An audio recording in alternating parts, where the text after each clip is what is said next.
IT vision training institute Dinajpur থেকে প্রশিক্ষণ নিয়েছিলাম। সবাই মিলে প্ল্যান করেছিলাম প্রশিক্ষণ শেষে ছোট্ট করে পিকনিকের আয়োজন করব। শুধু প্ল্যান করলেই তো হবে না, পিকনিকের আয়োজনও করতে হবে। সর্বপ্রথম বাজার করতে হবে, তাই আমি আর বড় আপু মিলে বেরিয়ে পড়লাম বাজার করার উদ্দেশ্যে। বড় আপু আর আমি ক্যামেরার সামনে একটু ঢং করতেছিলাম। হ্যালো এভরিওয়ান, আসসালামু আলাইকুম। Welcome to আরুসি Ammi kitchen. আশা করি আপনারা সবাই ভালো আছেন। আল্লাহর রহমতে আমিও ভালো আছি। চলে আসলাম দিনাজপুর বাহাদুর বাজারে। আপু এখানে ভালো দেখে লেবু বেছে নিচ্ছিল। আমরা এখান থেকে লেবু, পটল এবং কাঁচামরিচ নিয়ে নিলাম। এরপর চলে গেলাম অন্য একটি দোকানে। সবজিগুলো দেখতে খুবই সুন্দর লাগতেছে, তাই না? এই দোকান থেকে নিয়ে নিলাম শসা। এরপর চলে গেলাম চালের দোকানে। পোলাও রান্না করব, সেজন্য পোলাওয়ের চাল নিলাম। আমার মতো পোলাও কে কে পছন্দ করেন অবশ্যই কমেন্ট করে জানাবেন। চাল নেওয়ার পর চলে গেলাম আমরা তেল নিতে। সয়াবিন তেল নিলাম। রাঁধুনি ব্র্যান্ডের 2টা মুরগির মাংসের মশলার প্যাকেট নিলাম। অন্য একটি দোকানে এসে নিলাম আদা। আমাদের যতটুকু প্রয়োজন ঠিক ততটুকুই আদা নিলাম আমরা। এরপর চলে গেলাম মুরগির দোকানে। যেহেতু আমাদের হাতে সময় খুবই কম ছিল, তাই আমরা দোকানদার মামার কাছ থেকেই একবারে পছন্দ মতো মুরগি কেটে নিয়েছি। সবশেষে ওয়ান টাইম প্লেট এবং গ্লাস নিলাম। বাজার করা শেষ।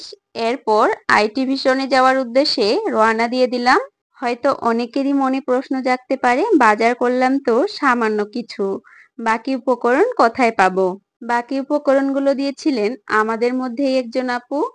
আপুকে অনেক অনেক ধন্যবাদ জানাই। বাজার শেষে আইটি ভিশনে চলে আসলাম। এর মধ্যেই দেখলাম 2জন আপু অলরেডি কাজ করা শুরু করে দিয়েছে। এদিকে আমরা পোলাও রান্না করার জন্য চলে আসলাম। অনেকেই আবার ভাবতে পারেন, প্রতিষ্ঠানে এসে আমরা রান্নার জিনিসপত্র আবার কোথায় পেলাম?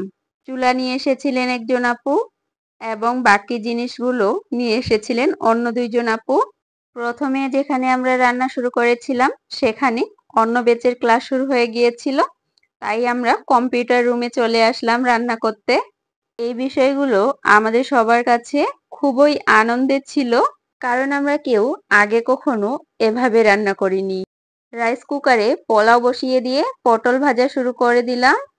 এই তো একদিকে আবার মাংস রান্না হচ্ছে, অন্যদিকে পোলাও রান্না হয়ে গেছে। দেখে মনে হচ্ছে এখনই খাওয়া শুরু করে দেই। এদিকে একজন আপুর মেয়ে ফোনের মধ্যে ভিডিও দেখতেছিল। বাবুটা খুবই কিউট, তাই না? আমরা কম্পিউটারগুলোকে সাথে নিয়ে রান্না করতেছি। সব আপুদের সহযোগিতায় আমরা অল্প সময়ের মধ্যে রান্না কমপ্লিট করে ফেললাম। যে কোনো কাজ সবাই হাতে হাত রেখে করলে সে কাজে অনেক আনন্দ পাওয়া যায় এবং কাজটা দ্রুতই শেষ হয়ে যায়। এর মধ্যেই বৃষ্টি চলে আসে। এই ঝুমঝুম বৃষ্টির দিনে সবাই মিলে পিকনিক খাওয়ার অনুভূতিটাই অন্যরকম ছিল। এগুলো ছিল আমাদের পিকনিকের সামান্য কিছু আয়োজন। আমরা সবাই একসাথে খাবারের প্লেট সাজাতে শুরু করলাম। সবাই একসাথে কাজ করতেছিলাম এবং অনেক মজা করতেছিলাম। হয়তো এই মুহূর্তগুলো আর কখনো ফিরে আসবে না। আমাদের মধ্যে 3জন আপু ব্যস্ততার কারণে আসতে পারেননি। তাদেরকে আমরা অনেক অনেক মিস করতেছিলাম। তারা আমাদের সাথে থাকলে আরো অনেক ভালো লাগতো। আমার আজকের ভিডিও কে কোন জেলা থেকে দেখছেন তা অবশ্যই কমেন্ট করে জানাবেন। একে অপরের সহযোগিতায় খুব তাড়াতাড়ি প্লেট সাজানো কমপ্লিট হলো। এখন সবাই খাওয়া শুরু করব। সবার খুবই খিদা লেগেছিল, তাই আমরা সবাই মিলে খাওয়া শুরু করে দিলাম। আমাদের সাথে আমাদের শিক্ষকও ছিলেন। তিনি আমাদের সকলের রান্নার অনেক প্রশংসা করতেছিলেন। সকলে একসাথে মিলে রান্না করলে সে রান্নার স্বাদ যেন আরো দ্বিগুণ বেড়ে যায়। আলহামদুলিল্লাহ, রান্না অনেক ভালো হয়েছিল। বড় আপু আম নিয়ে এসেছিলেন। খাওয়া দাওয়া শেষ করে আমরা সবাই মজা করে আম খেলাম।